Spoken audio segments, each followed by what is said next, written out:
Um, Good evening, everybody, and welcome to another all-party parliamentary group for AI evidence session. This evening, we're going to be taking evidence on cybersecurity and regulation and the AI technologies used in the prevention of misinformation and cybercrime. And to do that, I have an excellent panel of speakers who are going to take us through their view on this.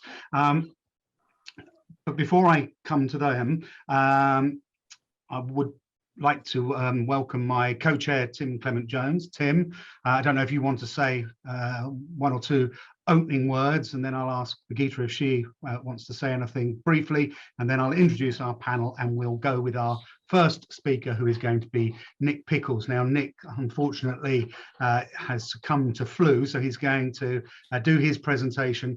We're then going to ask him a couple of questions, and then he's going to go back to his sickbed. So we're incredibly grateful to you, Nick, for coming along and joining us. It is really very much appreciated. But before we come to you, Tim, would you like just to say anything, any words of welcome? Well, Stephen, thank you very much. And yeah, welcome, everybody. We've got a great lineup of speakers, and I'm not going to delay the proceedings. And a special thank you to Nick as well, who I've seen in the not too dim and distant past in another context, which was as part of the evidence giving to the Joint Committee on the draft online safety bill. And of course, that has provided quite a lot of information and context around the kind of issue that we're talking about today, because misinformation, disinformation online is can be incredibly pernicious, not just anti-vaccine, but for instance, the events of January the 6th in Washington, I think stick in people's minds particularly. And the challenge is, how do we regulate that in the first place? But also, if platforms and other sites are going to respond to regulation, how on earth do they comply? Can they do it by technology means, or is it something that only humans can moderate at the end of the day? So there are some quite big issues there about both compliance and regulation. And indeed, the other major issue is about digital literacy, because you can't eliminate all risk. And what we have to expect is that people who go online, if they're of adult age, do have some background in understanding the risks of being online and being on platforms. It's impossible to eliminate risk for adults, and nor should we, in terms of freedom of expression. So we have some quite big areas, and of course we haven't touched on the whole children's area, where that is in a sense an even more sensitive area where compliance with regulation is necessary, but also fraught with difficulties. So I hope that today we're going to be exploring some of those issues with our distinguished panel. Thank you. Thank you, Tim. Birgitte, who is from the Big Innovation Centre, who acts as the all-party group secretariat. And so we're always very grateful to you and to all our sponsors for allowing us to keep our show on the road. Birgitte, do you want to add anything to that? Or? Well, I just want to also say welcome for me, and I want to answer the most frequent question now that I have on emails, and this is when I'll be back in Parliament. And literally the committee rooms are still closed in Parliament. We're not just sitting outside, they're closed. So I can just say to my most frequently asked question that we expect to be back in Parliament from January. But that all depends, of course, on Parliament actually opening up in January. We do have an AI reception in mid-December for our APPG AI members and speakers and sponsors, but that's again including COVID regulations. So there's a limit to how many who can be there. So if you're one of these, you'll receive an email.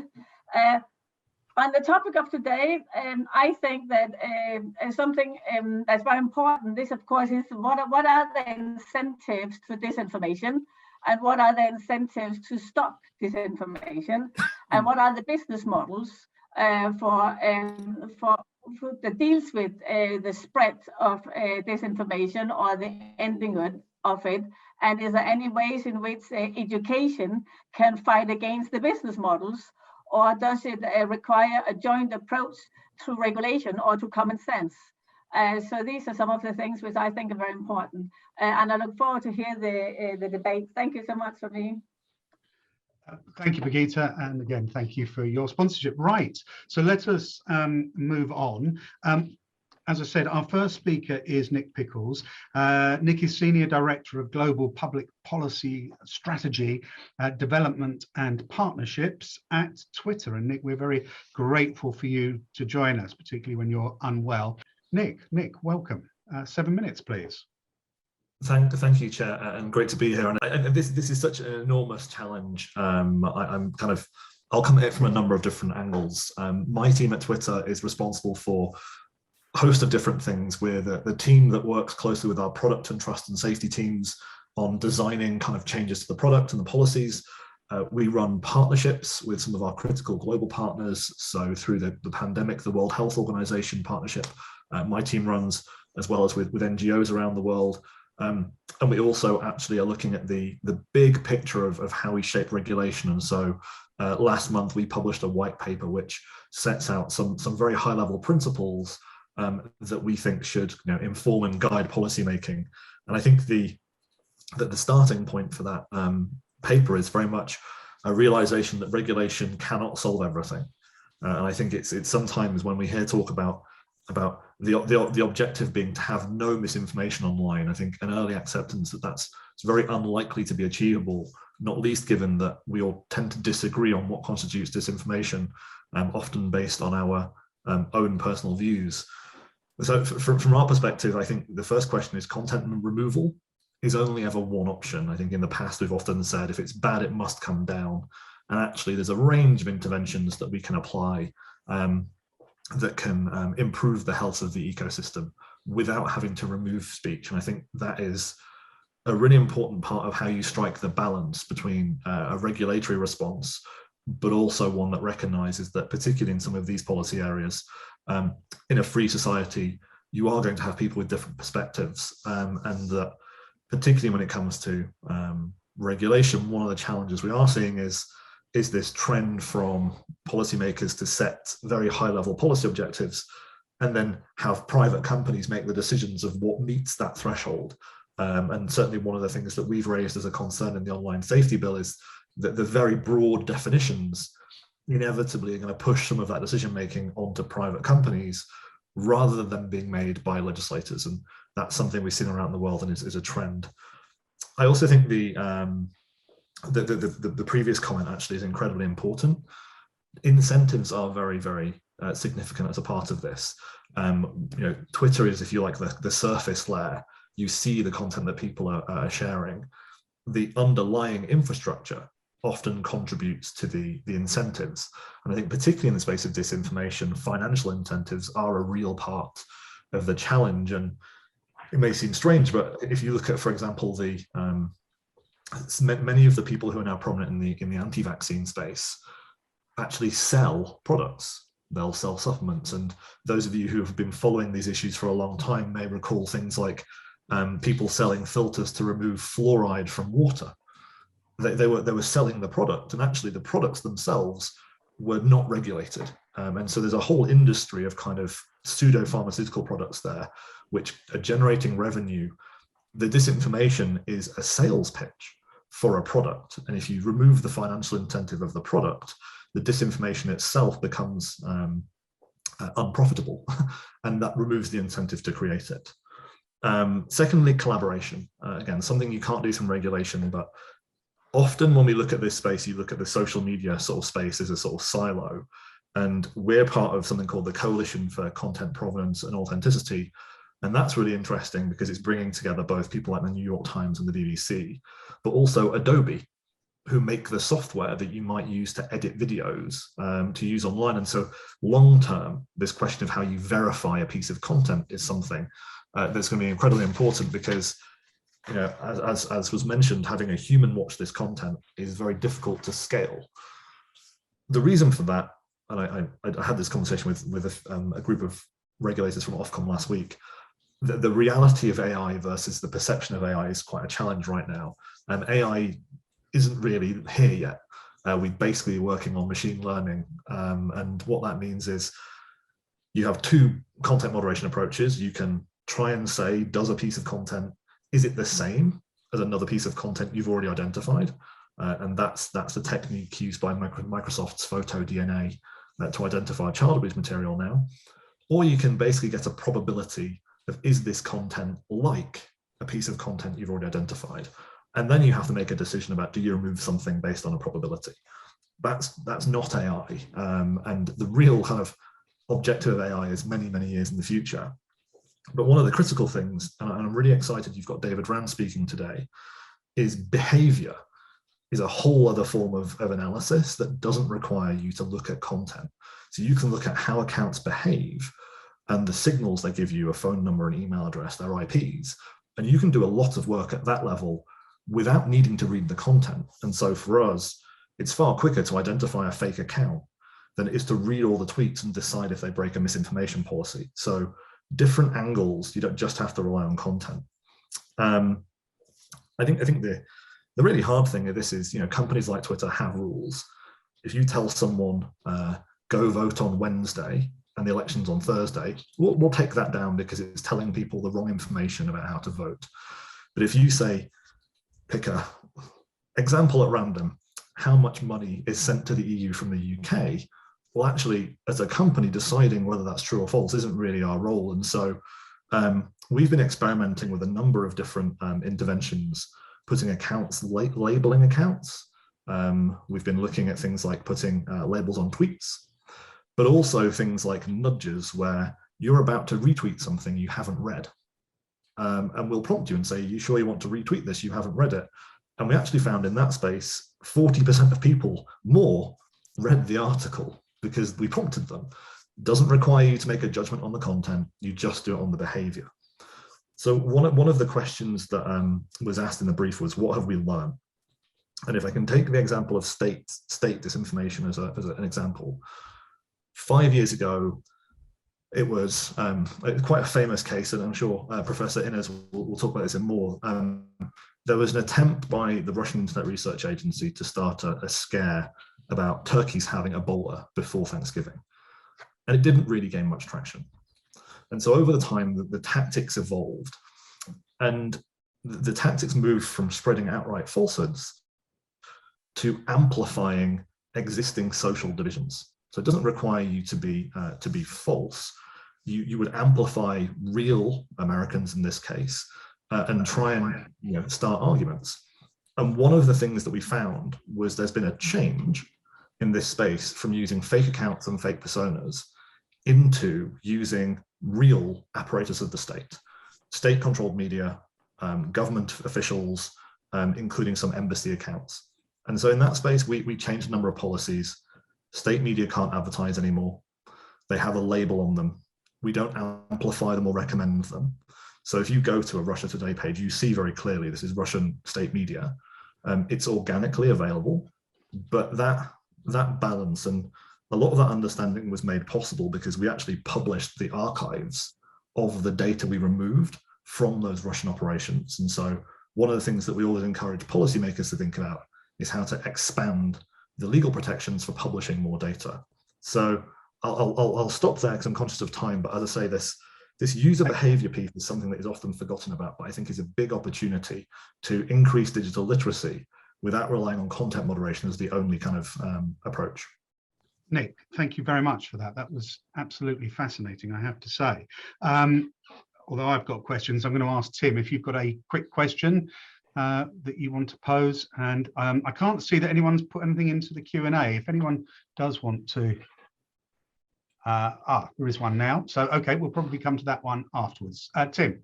Thank you very much, Stephen. Nick, thank you. I agree, that was absolutely fascinating.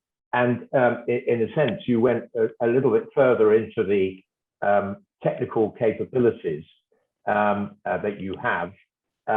You went beyond what you described to the select committee, because that whole behavioural aspect is very much, I think, what the draft bill wants to get to, which is systems, not content. And the question is, in my mind, is once you start talking about this and opening up the possibility of, whether it's AI or whatever other sorts of tech you might describe it as, once you start opening up about the possibilities, it becomes very real, and people begin to get a realistic understanding of what you can do and what you can't do. So the question in my mind is, how much do you report publicly on your technical abilities, and how much, and for instance, is it all in-house? And wouldn't it be a good thing if actually you did speak about this in a much more kind of regular communicative way? It's a very good question. I think one of the challenges we as an industry have is we're often in meetings where someone would say, can't you just develop some technology to solve this problem? And it's often through a very much, here's a social problem, what's the technology fix? And I think over the years, the capability of technology has gradually been hyped ahead of the reality. The challenge is, whether it's tech companies, policymakers, or otherwise, there's very little incentive to dampen that down. David Cameron, when he was Prime Minister, used to have a phrase of, oh, can't you put your best people on it? And that was his way of saying, you go solve the problem quickly, which I always struggled to explain to the engineers who were already working on the problem. But no, I think the realistic possibility, the other challenge we have, which is certainly something that we see as a problem, is there's a fine line between transparency and then helping bad actors. There's a chunk of people in this space who are technically sophisticated, who are actively trying to sort of circumvent that technology we have. And so keeping it at a high enough level that we can explain to people what we're doing without tipping off people. And so phone numbers and email addresses are easy to talk about because we all kind of are used to using them. Some of the other signals we are quite protective over because they're the way that we catch a lot of bad actors, and we don't want to disclose those. Great, thank you. Would like to ask a question? Shiran. Hi, my question's more about the approach you've used. One of the things that did stand out when you said your approach was the ability to moderate, pattern,ize and manage rather than actually just use a simple one-step methodology around it. And you think that's a great way forward. What begs a question here is aren't we doing that already? What is different in misinformation management that we are doing from today that will help us do better? Nick.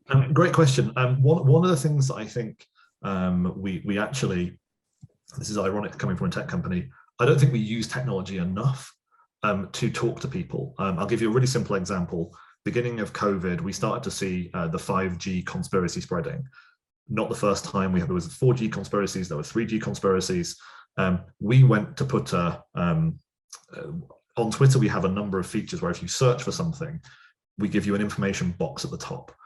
We couldn't find any public information from a kind of public health source that was debunking any of the 5G claims to point to. So we kind of had the situation where we had a potential way of signposting people to credible information, but there was no published credible information to use. So I think that being a lot more aggressive, and I've sort of been saying this for a while, whether it's digital diplomacy and how governments, I think, if I look back on, and again, I think Martin will have some more insights on this, but the speed with which the Russian government communicated during the Salisbury issue versus the speed with which the British government was communicating led to huge challenges in how there's something that's often referred to as information vacuums. That happens if you remove content and there's nothing there credible, or it's very quick breaking news. And I think one of the challenges is there was a stat years ago that Mitt Romney had to have 13 people sign off every tweet before he could tweet, which meant by the time it got through the sign-off process, he was hours behind where the information cycle was. And I think that's one big area. So digital literacy for citizens, much more proactive communication to signpost to credible information as a means of dealing with a problem, rather than just using content removal as the only solution. And I think that's where the long-term, if a piece of video content is online, how does the BBC tell Twitter this is a real piece of BBC content? And then we can give a user a signal saying this is like BBC verified. That is the long-term one where I think we'll be able to challenge it. One of the biggest challenges for us is the line between satire and misinformation. We often see kind of pseudo cheek fakes that are done satirically and people asking us to remove them because some people won't get the joke. And that is a really great example of how we struggle when, if regulation says you must remove, cases like that where many of you I'm sure follow, there's parody accounts on Twitter that add a lot to the conversation. We don't want to have to remove them because, for example, the law says everyone must use their real name online. So that balance is really hard. Brilliant, Nick. Thank you very much. Now, I understand you're not going to stay with us, are you? You're going to get yourself a lipstick or something. You're going to be going to put a blanket on me. Yeah. And so thank you very much indeed for joining us. Really is very much appreciated. And I think it got us off to a great start. So we will now move on to our second speaker, which is Professor Martin Innes, Director of the Crime and Security Research Institute at Cardiff University. Martin, we very much look forward to hearing what you have to say. And if I can give you the same 7 minutes. Thank you. Thank you, Chair. Good evening. And for those of you who follow British politics for a while, there was a phrase a few years back, I agree with Nick. And to a certain degree, I do. But obviously, there's going to be a few points of difference, I think, where our perspective will diverge. So I'm Martin Innes. I'm a professor at Cardiff University, where I lead the Open Source Communications Analytics Research Programme, which is a long-term effort to try and understand the causes and consequences of misinformation and disinformation. We've worked in over 20 countries across Europe. We've worked on public health disinformation, election disinformation, disinformation, misinformation following terror attacks. So we've got quite a good portfolio, really. And I thought one of the points he made that I think is really quite important is when we talk about misinformation and disinformation as a public policy problem, we're actually bundling up a lot of different issues and problems into one package. And we've just completed a piece of work on the German elections.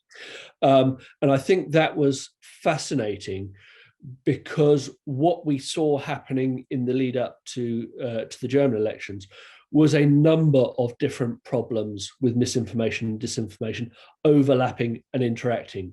So we had domestic actors propagating misinformation and disinformation. We had activists and campaign groups putting in their own particular perspectives. We had for people doing it for profit. We had all of these things co-occurring at the same time. And I think that might be the template for what we see in the future. It won't just be you've got a state actor doing it or you've got a domestic actor. They're all going to be doing these things simultaneously. And that, I think, poses quite a significant problem in terms of regulating and reducing the incidence of this. So from my point of view, there are a number of particular challenges, practical challenges and conceptual challenges that underpin our ability to effect some degree of regulation. The first of these is a lack of a common measurement framework. Nobody has agreed measures of what harm reduction for misinformation and disinformation would look like. Without that, we can't know whether the problem is getting worse, which issues we should prioritise, and are our countermeasures having the impacts and effects that we hope for. Secondly, there's a unit of analysis problem. By that, I mean, we are all, or different constituency groups within this field are analysing different things. So the platforms, social media companies are interested in misinformation and disinformation on their surfaces. NGOs are analysing elections. Academic groups are analysing different things. Other people are following particular movements. Some analysts are focusing upon particular state actors. What that means is We've actually got bits and pieces of information and insight, but we are not joining them up to provide a comprehensive picture of what the problem looks like. I'm particularly worried about the lack of evidence of an evidence base in relation to interventions designed to impact on misinformation and disinformation. We've just published a paper in the journal Information Communication Society where we looked at the empirical evidence of what happened when Facebook took down 2 COVID conspiracists. What we actually saw was a growth in the number of mentions and a growth in the radicalization of their followers post-deplatforming. So some of the things that we assume might be happening when we intervene against misinformation and disinformation might not actually be the case, and we could actually be putting in place cures that harm. So what recommendations might we think about to try and address these challenges? Firstly, whilst the companies have a lot of technical expertise, I also think currently they are marking their own homework, and that should not be an approach that is allowed to continue. We need some transparency. We need other people to come in and direct and steer the conversation about what we want to happen. So government and science needs to collaborate to establish a measurement framework. That measurement framework needs to think about cross-platform harm reduction, not just reduction of harm on a particular platform. The incentives for a social media company to intervene and deplatform people is to get that problem off their platform. They don't necessarily care as much whether that is displacing it into other platforms that no one is really looking at and measuring. AI has the potential to help here, but it is not the solution. The entire progress and movement in relation to misinformation, disinformation has been something of an arms race between the bad actors and the companies. I don't see particular reason why we should expect anything different to happen when AI technologies start to come on stream. There will be AI that is used for bad intentions, and there are also AIs that will be applied for social good. Thank you. Thank you for that, Martin. Some really good concrete suggestions there, which are always useful for these evidence sessions. I'm going to go back to the usual format, which is one question from Tim, and then we'll take please put your questions in the Q&A, and then when we've finished taking all the evidence, we'll come to the questions. So Tim, one quick question from you. Thank you very much, Stephen. Martin, really interesting presentation. I think the one common area you had with Nick in particular is doubts about whether the tech is yet there to do the job, quite apart from your point about the measurement framework, which means, therefore, that if we're going into a sort of online safety regime under the new bill, I mean, what chance has the regulator of developing the necessary tools to really audit whatever the platforms are doing in those circumstances? Consistent with what Nick said, I mean, we do a lot of behavioral analysis, and behavioral analysis is important. But I do think it is quite interesting to note that a lot of the shifts recently in how the platforms are seeking to monitor conduct on their own surfaces has been about content. And it is important to remember that it is very often the content that does the harm, not the behavior of the accounts behind it. I think what we will be moving to is trying to think about there is not a single silver bullet to this, but it is a combination of being able to look at aspects of the content, aspects of the behavior that is disseminating that content, and the identities of the accounts that are being used to push and steer that kind of information. And you probably need all three components in order to get a reliable signal that something warrants intervention. Excellent. Thank you for that. Right, we will move on to our third speaker, which is Andy Watkin-Child, founding partner at the Augusta Group. Andy, welcome. Thanks for joining us. Thank you very much. Up to 7 minutes, please. Thank you. So I'm going to be talking slightly at a tangent, but it will all come together. From my perspective, for me personally, I'm the former Group Vice President of Cyber Risk for Santander Madrid. I've also been a Chief Information Security Officer for several multinationals, and I hold a Royal Charter in both engineering and security. I'm going to talk today on actual regulation and the impact of actual regulation, certainly relating to cybersecurity that is developing in the United States and applies outside of the United States, and how it comes together on AI, which is an important consideration as we talk AI and machine learning. Now, why is the US adopting a strong cybersecurity stance and regulatory stance? Is because at this moment in time, the US has gone through a significant number of cyber incidents that have impacted society in the US. We've had SolarWinds, JBS-Me, Kaseya, and others. And as we develop our digital propositions as society, we are becoming much more dependent on digital, and hence we're becoming much more dependent on on cybersecurity, irrespective of that being related to AI or machine learning. So there's been a lot of change in the US where originally cyber regulation was, or cyber requirements were put in place, but they were never adhered to. So the US is now taking a very strong line on cybersecurity. There's a couple of big pieces of cyber legislation in the US that will impact the UK. One is called FISMA, and the other one is called DFARS, Defense Regulation. And these are two cyber regulations that were implemented, as far as FISMA is concerned, back in 2002, that put cybersecurity requirements on federal agencies to implement risk management.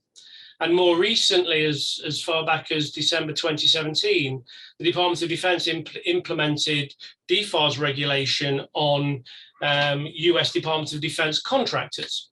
Why is that important? Because those contractors are also international. So this is an example where we're seeing cyber regulation be applied in the United States that's going to have an international impact. There is a significant amount of cyber regulation currently going through Capitol Hill, whether that's through the House of Representatives and the Senate. The infrastructure bill was passed 2 weeks ago that has a significant amount of cybersecurity embedded in it that requires federal agencies and organizations that are critical to national infrastructure in the US to implement cybersecurity requirements. And also a number of acts that have been proposed that require organizations in the US to start to report cyber incidents to federal government. More importantly, when it comes to ransomware payments, by way of example, there's a Ransomware Disclosure Act, which requires entities to report ransomware payments to federal government. If we then look at what's happening in the Department of Defense space, there are modifications to DFARS regulations that are going to impact UK and international organizations in terms of embedding the requirements and providing regulatory oversight of cybersecurity over those organizations and putting in place enforcement regimes around cybersecurity. Another important consideration is capital markets, and the Securities and Exchange Commission are currently reviewing cyber risk governance legislation that is, if it goes ahead, which is expected to come out in the next 2 months, will put cybersecurity governance requirements on publicly traded firms.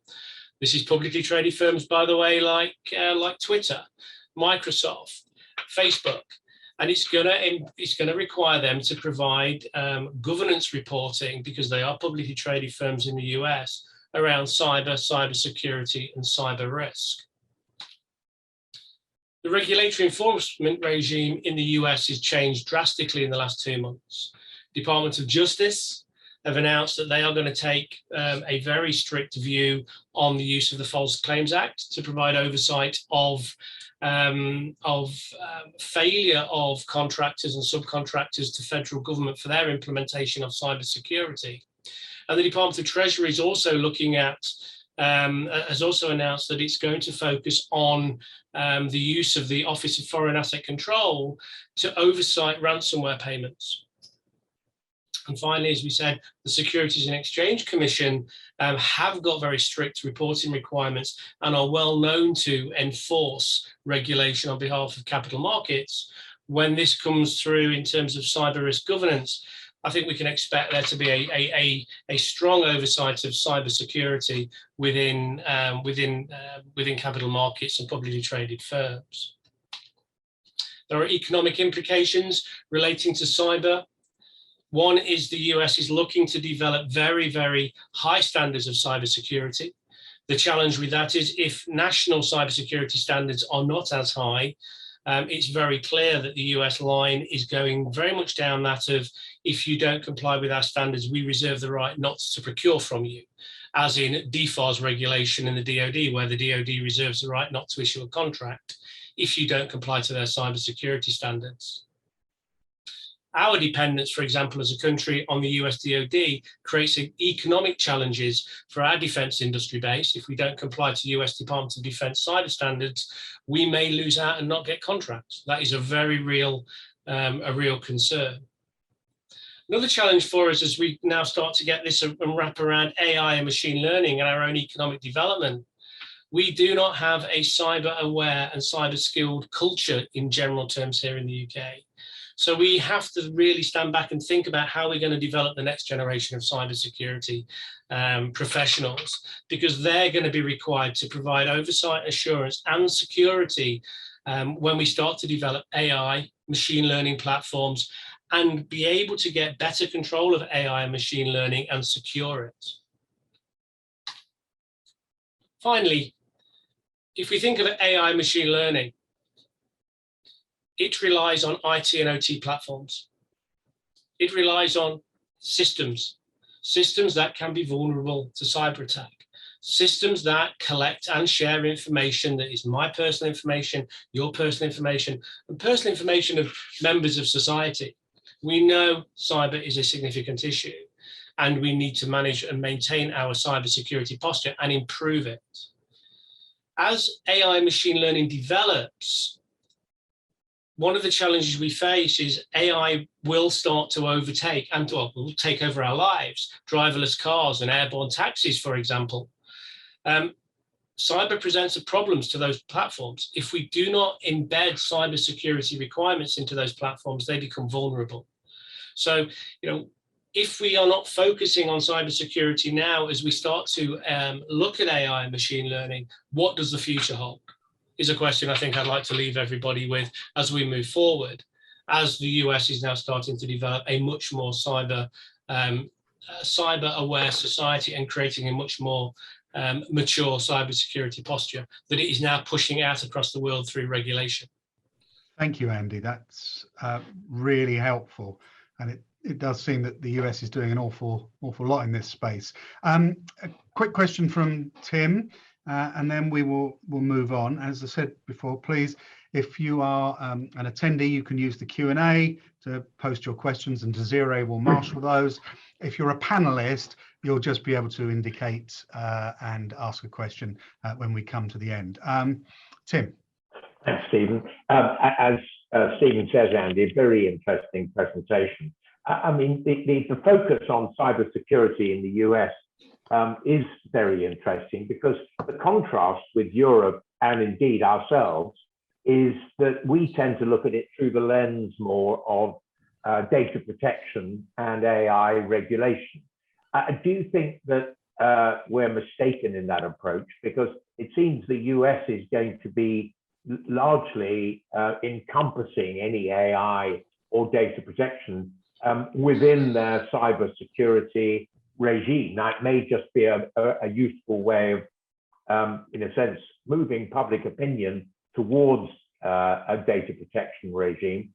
But what do you think about the different approaches in terms of efficacy? Well, the first point is data security is not the same as cybersecurity. We talk GDPR, and GDPR is very much focused on one specific data type. It's clear that the US is adopting a very strict interpretation or a very strict set of policies, legislation and regulation around cyber. If you want to trade with the US, there's going to come a time when if you're not adhering to cybersecurity standards that they define, and they are international cybersecurity standards, it will become harder to trade. In terms of cybersecurity, we know it creates many challenges. You know, cybersecurity, whether we look at the incidents, the ransomware incidents related to, you know, recently, for example, a number of water treatment facilities were taken offline because of ransomware. Cyber's moving now between logical and physical. I do a logical attack, I impact the physical. Now, from us as a society here in the UK, we've got to make a decision as to whether we want to follow US or other international cybersecurity standards, or we want to stay where we are. And I think that is a political government decision. But what I can say is our cybersecurity standards perhaps are not as robust as other international cybersecurity standards. Brilliant. Thank you for that, Andy. And I'm sure there may be some follow-up questions when we get to that point. But I am now going to move on to our fourth speaker, which is Dr. Ella Drążkiewicz. I hope that's a close enough pronunciation, Ella. Who is Senior Research Fellow at the Institute for Sociology at the Slovak Academy of Science.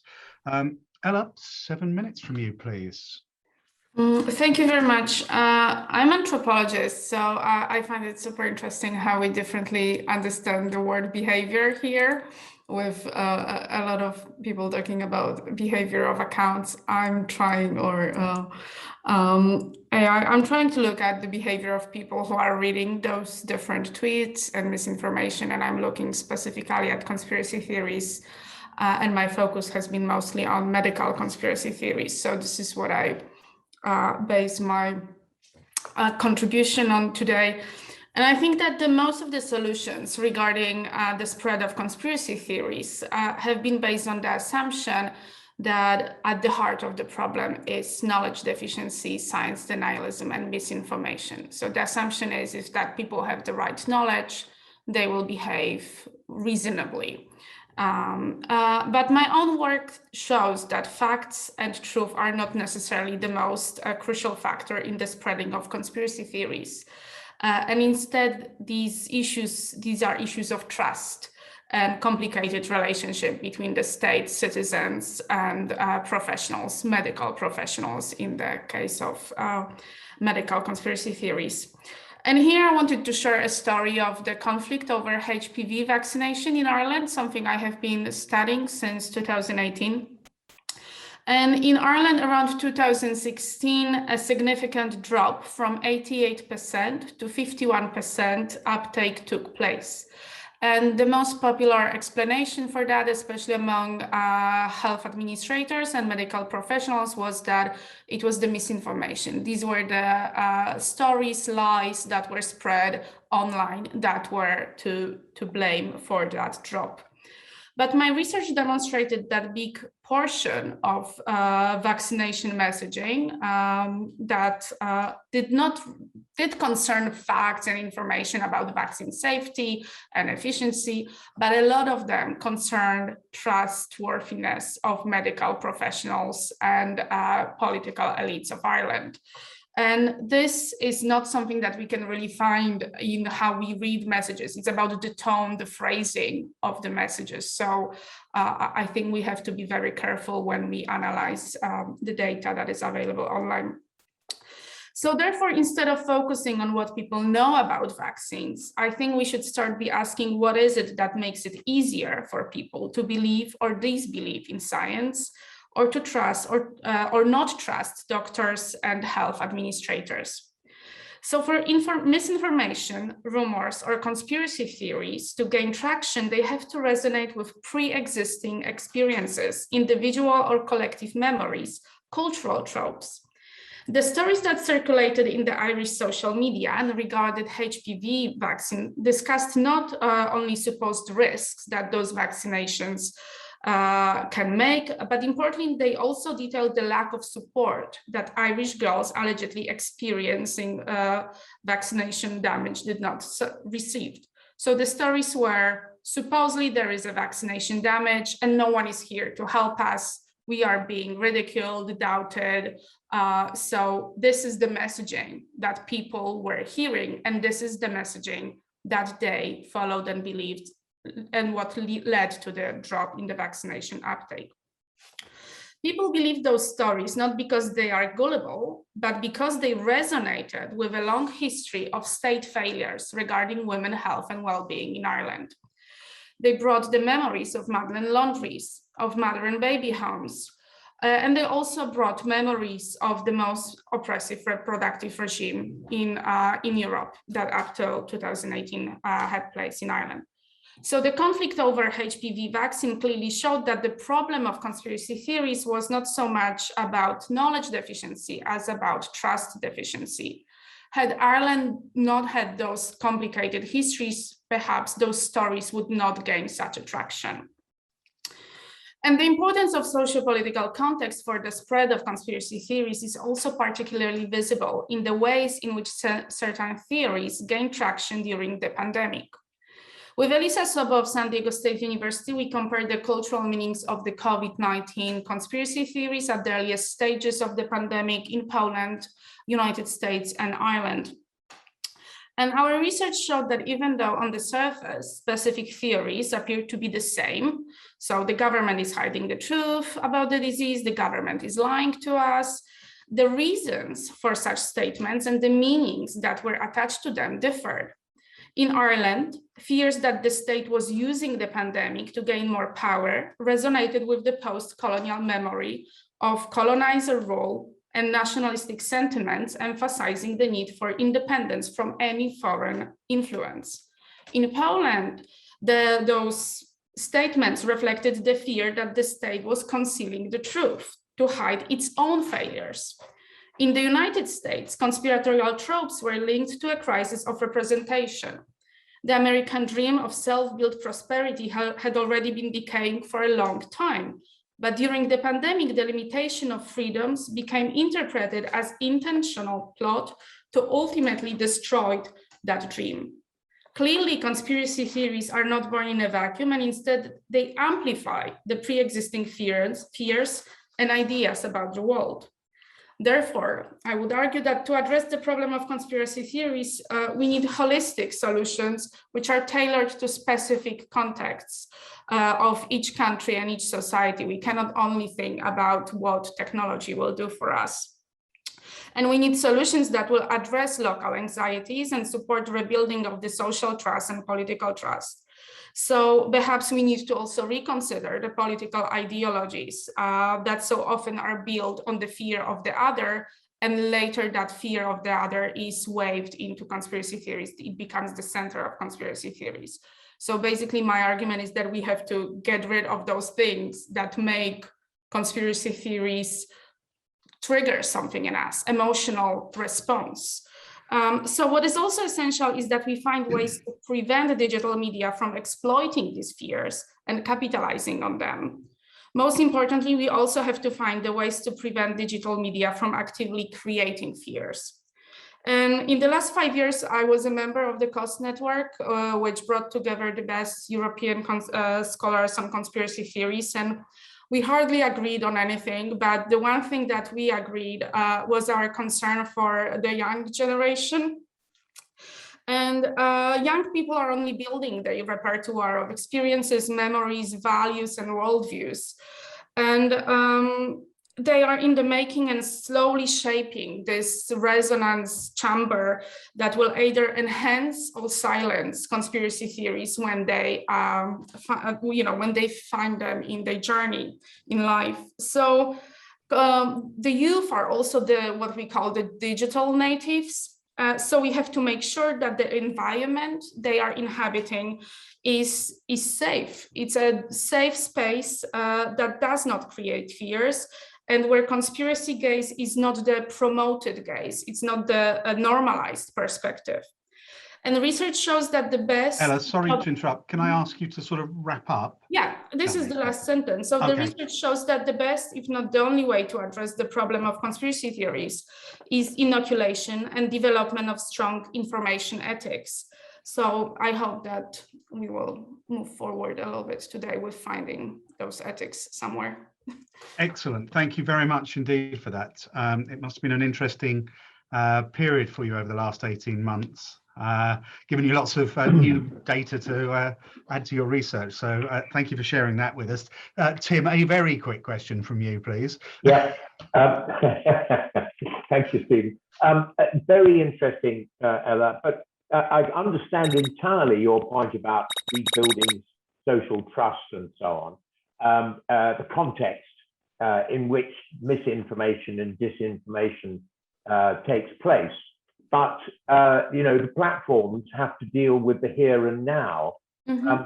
How do you tackle that context-specific type of misinformation or disinformation and prevent its amplification? Is it only by human moderation, or do you think there are ways of technologically tackling that kind of spread? Oh, thank you. So I would assume that the government has to come and support and guide technology and the companies in how to moderate that, in the same way how we are moderating, finding ways to moderate traditional media spheres of what is appropriate for here. I'm thinking mostly about younger people and protecting them of accessing or dealing with those things and those messages. I'm not an expert on AI, so I'm thrilled to listen what others are saying, but I do think it's a very, very challenging moment, and we have to, I think, make sure that those companies cannot monetize those kind of the spread of information. And I've heard before that it's also like that there is a concern that it is individual who make financial gains on spreading misinformation, but it's also those platforms who make those financial gains. So maybe that should be something we should look into. Brilliant. Thank you, Ella, and thank you for your contribution. And we'll now move on to our final speaker, which is David Rand. Welcome, David. Thank you for joining us. You're Erwin H. Schell Professor and Professor of Management Science and Brain and Cognitive Sciences at MIT. It's great that you've been able to join us. And if I could ask you for 7 minutes, and then we will go straight into questions. So if any of my panel want to ask questions, please put your thinking caps on. Right, David, over to you. So yeah, as you said, I'm a professor at MIT, and for the last maybe 5 years, I've been spending essentially all of my energy trying to understand misinformation and fake news on social media, why people fall for it and what to do about it. So I'll try to give you an overview of a lot of that work. In addition to doing research, I also have been advising tech companies like Google, Twitter, and Facebook on some of their anti-misinformation approaches. So I have some understanding of what's going on in the social media space also. So we want to understand, why is it that people fail to discern truth from falsehood? This is not just on social media, but in general. We have done a lot of research at this point that suggests that a primary driver of people failing to tell what's true and what's not is simply like not thinking hard enough and not thinking carefully enough and just kind of going with their gut responses. We have shown in experiments that when people are distracted or people are feeling emotional, or they're just people that tend to not think carefully about things, they're more likely to believe falsehoods. And that's true regardless of whether the falsehoods align with their politics or don't. So I think there's a lot of this sort of stories about motivated reasoning, where people's reasoning abilities are hijacked by their identities, and getting people to think more doesn't actually help. And I'd say don't buy the motivated reasoning hype. Like, reasoning is good, and getting people to engage in more reasoning is in general going to be helpful. I'm also just going to drop in the chat if people want links to some papers and summary Twitter threads of work related to this, if people want to dig into this more. So that's, I think, one key result. And another related result is that, and I should say that distraction and emotional salience are things that are particularly active on social media relative to other places that people get their news. And so that may be part of why the social media context is maybe particularly problematic. Another key result is that most people do not want to share inaccurate news. If they realize something's not true, they don't want to share it.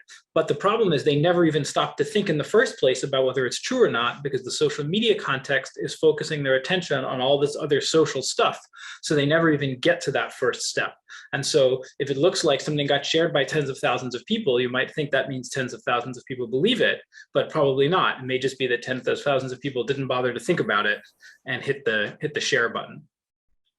And I think the third major driver of misinformation and falling for misinformation is the role of cultural and political elites. So there's a lot of work in political science that shows that elites and elite messaging can really heavily influence the opinion of the public, particularly people, politicians can influence the opinions of members of their party, and elites have built-in very large audiences. And so this means that when political leaders and political talking heads and stuff like that make false statements or misleading statements, this can have really wide-reaching negative impacts that can be hard to undo, because a large set of people immediately hear that, it gets covered by mainstream news and stuff like that, and these are trusted sources. So to me, these are the big issues: getting people to think more, and to think more about accuracy in particular, and trying to combat sort of coordinated elite misinformation. And so then if you have the question of what can platforms do about misinformation, currently there's two main things that social media platforms are doing, and I think both of these things are good things. One is using machine learning to identify misinformation and then just downrank it so people are less likely to see it. And the other thing is hiring professional fact checkers to fact check articles and then putting labels on them saying, false, disputed by fact checkers, whatever, or downranking things. And I think these are both good. That you shouldn't worry about backfire effects, like if something is found to be false by fact checkers, flagging it as false is good and will reduce belief and sharing in it. But the problem is that these things aren't scalable, professional fact checking in particular. And so what we have been doing is trying to say, what are other things that could be added to the anti-misinformation toolkit? And in particular, what are scalable ways to reduce the risk of misinformation that doesn't rely on like some centralized authority, be it the government or the platforms or whatever, deciding what's true or false. And so we have two of these interventions to propose. One of them is simply shifting attention back to accuracy. As I mentioned, social media creates this environment where attention is scarce and attention is directed towards all kinds of social things, because you're always getting social feedback, who liked it, how many people liked it, et cetera, et cetera. But we've shown that it's pretty easy to nudge people to just shift their attention back to the concept of accuracy. And then once they think for a minute about whether something's accurate or not, they'll reduce the likelihood of sharing bad content. We've done this by showing them random headlines and being like, how accurate do you think this is? Giving minimal digital literacy tips that don't really teach anyone anything, but just activate the idea of accuracy. Things like that. We've done, among other things, a big study where we sent messages to 5,000 Twitter users that were regularly sharing misinformation, just asking them to judge the accuracy of a random non-political headline. And we showed that that significantly improved the quality of the content that they subsequently shared. These kinds of attention nudges need to be dynamic. You can't always do the same thing. So Twitter did this thing where they said, if you went to retweet a link that you hadn't read yet, it said, are you sure? Do you want to read it first? And that was really cool the first time it happened, but then they didn't change it. And so very quickly, I found myself starting to ignore it. And I'm sure everybody else was also. So it's like an arms race where you have, if it's a battle for attention, you have to always keep it fresh and novel to keep people's attention being driven back. And, this is something that platforms are very good at, because their whole business model is premised on getting people to pay attention to things they don't want to pay attention to, namely ads. And so our idea is that they should be using the muscle that they've developed for getting people to pay attention to ads to get them to pay attention to accuracy. And more generally, if you're thinking about any kind of intervention on social media, you have to remember the fact that attention is very scarce, and getting people to pay attention and holding people's attention is critical. And then the other thing very quickly is that although I wouldn't trust any random social media user's opinion about whether something is true or not, there's at least 100 years of research showing how the wisdom of crowds can allow the average of a bunch of random people to approximate expert judgments. And we've done research showing that with under 20 layperson ratings per headline, you can get as much agreement between layperson ratings and fact checkers as you have agreement amongst the fact checkers. And so this means that having lay people identify misinformation is scalable.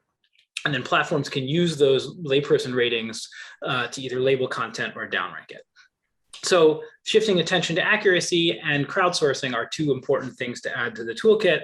And just to conclude, I would say that also social media has gotten the vast brunt of the criticism. It's not the only channel or even necessarily the biggest channel for misinformation. I want to go back to this idea of political elites and mainstream media, TV, things like that are really playing a huge part of the misinformation process and largely getting a free pass. So I think it's really important to hold them accountable as well. David, thank you very much indeed. Great stuff, fascinating. It's a shame that Nick, who was from Twitter, isn't still with us, because I think that could have been a very interesting discussion about how they might adapt their warnings. Anyway, I'm sure, Tim, you must have a very quick question, and then I'm going to go to Désirée to ask who is the first person who will be unmuted. Thanks very much, Stephen, and thank you very much, David. Very interesting, because Nick did mention the couple of aspects that you mentioned too. What he didn't mention is that they waned in efficacy, and he didn't include your recommendation, interestingly enough. But I wanted to pick you up because there's a bit of a disjunct between something that you're observing and what Ella was saying, because in a sense, we do have a bit of a syndrome where there is a lack of trust in a particular aspect, then that builds up the misinformation, the inclination to spread misinformation, disinformation. I mean, the anti-vax spread must be indicative of that, surely. And even when you demonstrate that they may be distracted or their attention is directed elsewhere, and then you try and grab their attention and point out by nudge or other means that the information is inaccurate, that information still gets deliberately spread, doesn't it? So how do you tackle that sort of lack of trust aspect, which is on a different dimension to where you are? Yeah, so it's a good question, and I think that first of all, I think I don't think there's that many people that are purposely sharing misinformation. I think it's to some extent is people are distracted, as I was saying, and some extent is people are legitimately confused. And I think that is potentially where the trust part comes in, is that if you are doing your best to have true beliefs and to get the truth, when you get a new piece of information, like, how do you do it? Well, you think, how much do I trust the source of this information? And how well does this information fit with everything else I know about the world? And if it's coming from a trustworthy source, then even if it doesn't fit with your world, you're like, well, okay, I guess I was wrong about stuff. I need to take this seriously. But if it comes from a source that you don't trust, then it's easy to dismiss that evidence without any kind of bias or anything. It's actually totally a rational thing to do. And so I think that is a major problem, is that when you have these coordinated misinformation campaigns, not the Macedonian teenager, making up some random thing that goes viral in 2016, but these kind of coordinated misinformation campaigns from elites around things like misinformation, I think it becomes much harder, because people get a more of a basic understanding that this wrong thing is actually true. And once they have actually adopted that as a belief, then it becomes much harder to get it out. And so I think a lot of what we've been looking at is how do you cut things off at the beginning and sort of try to prevent them from getting amplified. Yeah. Great, thank you. Brilliant. Thank you, Tim. Thank you, David. And thank you, of course, to all our contributors this evening. I think it's been a fascinating discussion. Right. Just before I go to Désirée to find out who is going to be asking some questions. I don't know if any of the panel want to raise their hand, because I understand that they aren't able to join in the Q&A. Can I ask a question, Stephen? Oh, yes, please, Chris. Thank you.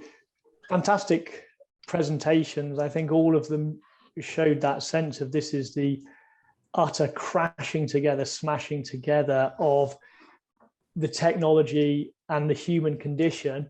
So firstly, to all the panelists, who do you think, in whatever terms you choose, has been to date the most effective in the misinformation game, and why? And secondly, what hope can we have to change some of the major players when the very business model, the very economic model, and thus the algorithms therein are absolutely set to drive this because it makes sense in those economic terms? Who would like to take a crack at that to start with?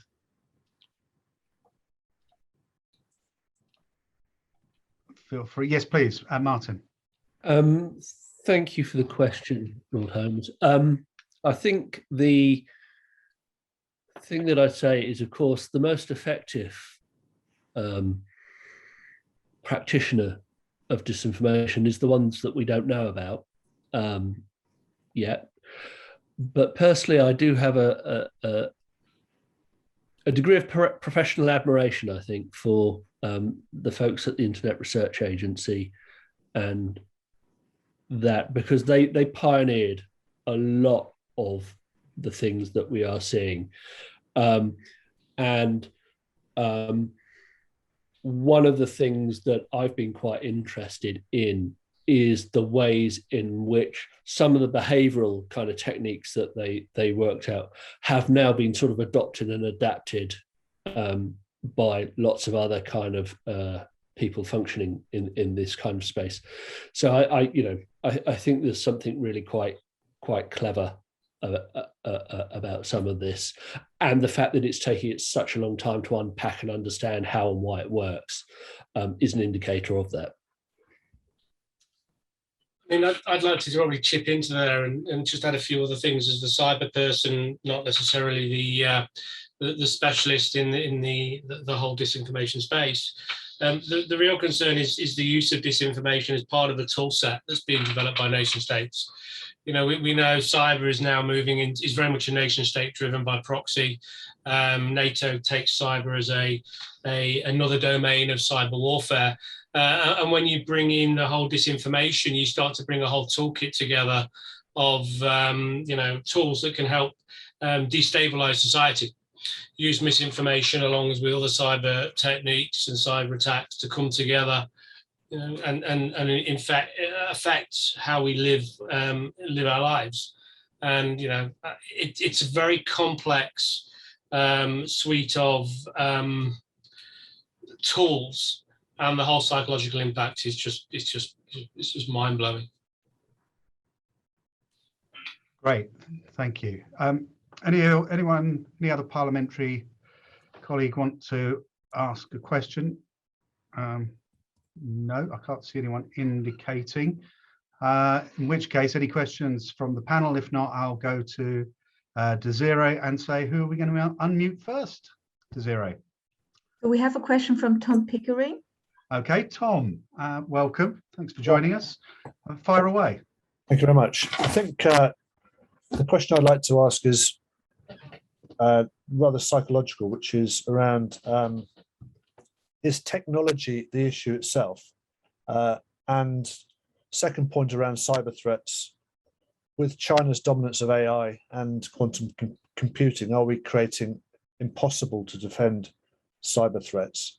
And at its simplest level, defining truth, when is a different view a mistruth? And coming back to China, when it comes to disinformation, they are the experts at propaganda. So there's, if you just take the simple, or not so simple, issue of Taiwan, is it part of China, for example? I mean, it's maybe a view. It doesn't appear to be factual personally to me, but at the same time, those are the sorts of issues I think that we're facing. But fundamentally, I think there's a problem with technology, and I've written 3 books on it, and I don't think we can control it. I don't think we've got psychologically the ability to stay ahead of this, and we don't have the ability to stop it either. So there's some points there maybe of interest. I could pick up on some of the psychology, like is it the technology versus the psychology part, is I think that, as everybody knows, disinformation and propaganda aren't new, and people have been sort of, successfully propagandizing people forever. And so I feel like there is some fundamental psychological aspects of this that are not unique to the current technology. But I think that that's important to sort of keep in mind. And again, my guess is, like in the US, where I've done most of my thinking, my guess is that some of the TV channels have done a lot more damage probably than Facebook. But I think that the question is, are there things about this technology that make it uniquely dangerous? And I think there's not actually good data on it one way or another, but my best guess about the thing that makes it most dangerous is not really the AI part, but is the fact that when you get shown information, you get shown it with the social signals of coming from people that you know, or liked by people that you know, or shared by people that you know. And I think that kind of ability to get things spread very far, but with these kind of personal social signals attached to them, maybe one of the aspects of this that makes it more powerful potentially than other media. Thank you very much for that. I'm afraid, I don't know if you can hear, but the bell is ringing, which means I have to go and vote. So Tim, I'm going to pass over to you for the last quarter of an hour, if that's okay. And I'm sure Désirée will indicate who's going to ask the question next. So thank you all very much to the panel. I think you've been absolutely brilliant, and I'm sorry that I can't stay right till the end, but I will try and catch it on the recording. Thanks again. Bye, everyone. Great. Thanks, Stephen. I would like to follow up on Tom's point from a technology and cyber perspective. I think. Yeah, thank you, Andy. And then I'll bring in Lord Janbrin. Yeah. Thank you. The big concern that I have is we have to, if we take China as an example in the West, change our game. We have to increase our understanding and awareness of the problems that we face. I think if we assume everybody has the same technology platforms, and I know that's a very simplistic view, then we have an equal ability to defend ourselves as much as we do to use the technology for offensive purposes. And I think that is something we have to come to terms with rather quickly. We saw with the US more recently becoming very concerned about the fact that China has hypersonics, were caught off guard. Quantum computing and cryptography, as you already mentioned, I think, again, is something we're going to have to come to terms with sooner rather than later. Thank you very much, Andy. And I'm going to go to Lord Janbrin. Robin. Thanks very much, Tim. First of all the panelists, thanks very much for some really interesting presentations. Picking up, I think, on Ella and David's presentations about, if you like, the psychology of some of this, in particular, talking about trust and ability to constant attention. Is there any indication in your research that this is a generational, that we're in a generational shift here, that the generations that are growing up with technology have a different approach to issues like attention and trust? I'll bring in Ella first and then go to David. And I don't know, Martin, whether you want to add anything to this. Ella. Thank you. I think it's a very good question about the generational issue. And we have some data now from COVID that shows that conspiracy theories are the most popular among younger people, that the oldest generation is less, endorses them less. One of the arguments is because they are consuming, one of the explanations is that this is because they are consuming less of social media. And I would, like I said in my presentation, we tend to think of younger people, they are digital natives, they know it much better than we do. But we also have to understand they are digital natives of the world where there are no elders to guide them, to show them how to figure things out, what is good, what is bad in that world. And we've seen with my colleagues, teachers, I think someone asked about teachers in Q&A or somewhere. We have teachers now coming to us asking, how do we deal with that in the classroom? We have students who are expressing Holocaust denial, who question 9/11 in the way they haven't before. And I think it is a big challenge, and teachers will need huge support, and parents to learn how to navigate this themselves and how to support young people in that, because I do think it will be a challenge, and it is a challenge. So thank you. Thank you, Ella. And David?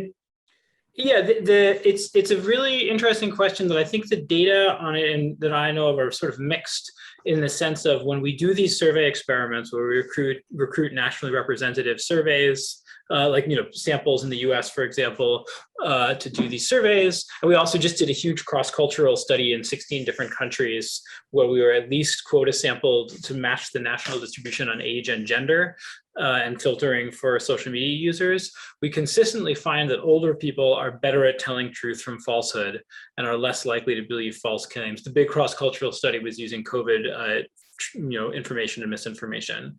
And so that sort of fits with what Ella was saying. But on the flip side, there are these studies of social media sharing in the US on Facebook and Twitter, and web data of like who is actually sharing misinformation. And they find that people 65 and over share way more misinformation than younger people.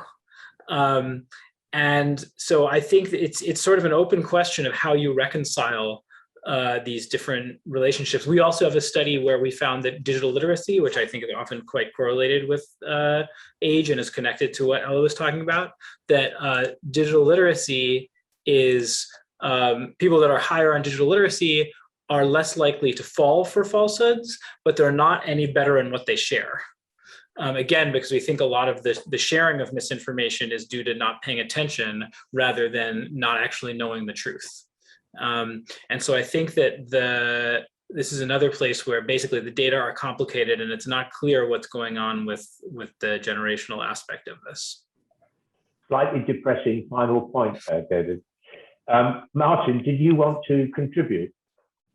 Thank you. The only thing I'd sort of add to the conversation, really picking up on a point David raised earlier, was the different relationship I think young people have with news. So one of my students put it quite nicely, which is they said, news finds me. That is, if it's important enough, it'll get to me through my social channels.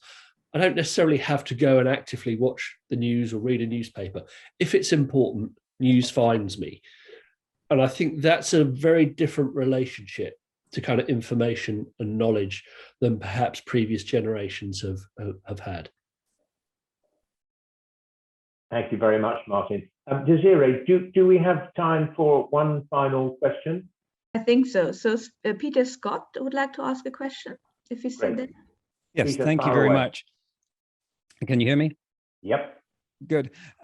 Yes, it seems that most of the ways of addressing this problem amount to, if people are given enough of accurate information, the problem will go away. And I wonder how many people that would solve the problem for. That approach seems to be coming from people whose careers depend upon critical thinking and that they're very good at it. But disinformation seems to be targeted at the limbic brain.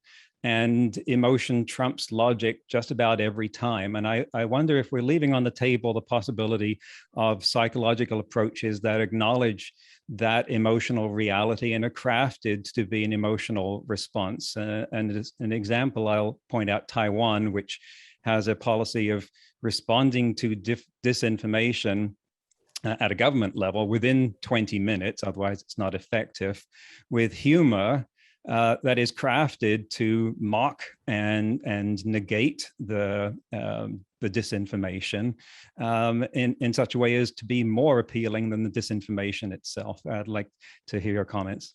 I think that's a brilliant point at which to close the discussion and hear from the panel, because it is the central question. David, I think probably quite a lot of that is directed at you, isn't it? Are you being too rational about all this? Shouldn't we be taking account of the limbic brain? Yeah, so I think that there is this general sense that essentially information doesn't work. But basically our research suggests that by and large, it does really work if people are exposed to it. And so my feeling is that and not with us, but with these, representative samples that we recruit, including people that, are not great at telling true from false at baseline. And I think that where I've landed on this is that the biggest issue is exposure. That I feel like if people are actually exposed to a substantial amount of reasonable information, it will tend to correct their beliefs. But the problem is that people are just not the balance of information. So again, I have my sort of US lens on this, but if you watch Fox News and versus if you watch MSNBC, if you watch basically right-wing or left-wing media, you're getting a totally different set of facts. You're getting a totally different set of exposure. And we've done research, and some of my colleagues have done research, where you take people on extremely divisive issues and you sort of make them read a bunch of information about both sides, and it really moderates their views. And I think the problem is that in real life, people just don't get exposed to and don't take the time to sort of actually engage with the information from the other side. And so I think that's a different problem from saying, oh, they get the information, they just don't care about it, or it doesn't penetrate into the limbic brain. I think it's more about I think that exposure is the key. Thank you very much, David. It's about algorithmic push as well as other aspects. And Ella? Yes, I was thinking about it, that I agree with David about, also I do believe that if people have information, there is, a hope of changing people's minds. But I'm also skeptical in a way that we know from medical research, since Andrew Wakefield controversy, that debunking not necessarily works. And pre-COVID, WHO knew that there is an issue here, and there is a problem. I think the biggest problem is once people shift from being believers, and I'm using the term believers because maybe we can think about certain areas where it's not about information, but about beliefs. And it's not about what we consider scientific knowledge or information, but really about values and what people believe. And once people move from being vaccination believer into non-vaccination believer, this is a moment when it's very hard to push people back, because it's a new belief. They converted. It's like a religious stand where you are joining a new movement, and you are moving against the mainstream, and you have to reaffirm this belief to yourself over and over again. And often then those algorithms help you with that, so that it reaffirms you, and then you have to also be the one who is the loudest shouting from Twitter, because you want to reaffirm yourself that you made a good choice, but by stepping on the other side. So I think this is the moment, I think we have to get people while they are on the fence, rather than once they moved on the other side. So that would be my suggestion, to catch people while they are still on the fence. Right, and just to say, I like that, get them on the fence, Yeah, and I think that's completely right, but I don't think it necessarily is about identity or whatever. But I think it's consistent with this rational truth-seeking thing, which is once you flip to thinking that that's your best understanding of the world, it's hard to get out. And just to say on the debunking, I think that the bulk of the work these days, there's several or a number of really big studies and meta-analyses, and I think the conclusion is that overall debunking works. It basically never makes things worse. How much it works depends on the person and the situation and so on, but I would argue that in general debunking works. Great, thanks very much, David. So I think that concludes the proceedings. Now, I never try and Stephen never tries to wind up with any great summary, but we have had a really interesting session today, as a number of attendees have said in the chat, which is excellent. But I think we've all had a great deal of food for thought, and it's clearly not purely a tech issue. And it's interesting, isn't it? It's slightly paradoxical that for the AI APPG, we're talking about psychology to quite a large extent, i.e. the workings of the human brain, which we're still pretty baffled about, despite many hundreds of years of study. So let alone how AI is going to operate to moderate or at least mitigate some of the online misinformation and disinformation. So thank you very much indeed to our panel, to Nick, who has retired no doubt to his sickbed, to Martin Innes, to Andy Watkin-Child, to Ella Drążkiewicz, and David Rand. Thank you very much indeed, and see you all at the next session. Thank you very much.